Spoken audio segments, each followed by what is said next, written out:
एक आठवड्यातून 2 दिवस तरी चालू ठेवला, 2 दिवस तरी विकले तरी त्यांना आठवड्याला ₹1,00,000 इझी भेटते त्यांना वर्षामध्ये फक्त 10 ते 15,000 रुपये खर्च करून 1 लाखाचं 1 लाख मोठं उत्पन्न. ते पण कसं जर तुम्ही पिल्ल विकत असेल तर ते पिल्ल सुद्धा 1.5 महिन्याचे 1.5 ते 2 महिन्याच्या कालावधीच राहते. फक्त 1.5 ते 2 महिन्याची महिन्याचे पिल्लं विकू. अशी फसवणूक चालू आहे की नेमकी अॅनिमल चॉईस करताना ते म्हणजे काहीतरी संभ्रम द्यायचं म्हणजे एखाद्या खोटं. म्हणून माझं एवढंच म्हणणं आहे की नवीन फार्मरांनी थोडं सावध राहा.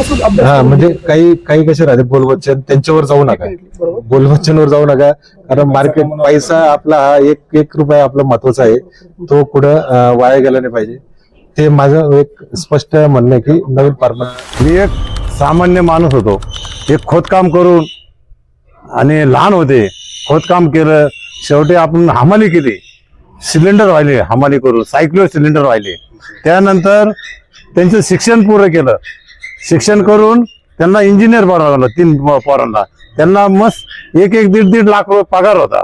तर मला एक धाकधूक होती किंवा हे सर्व्हिस सोडून 1-1.5 लाख रुपयाचे पगार सोडून हे कोणता व्यवसाय करू राहिले का. मला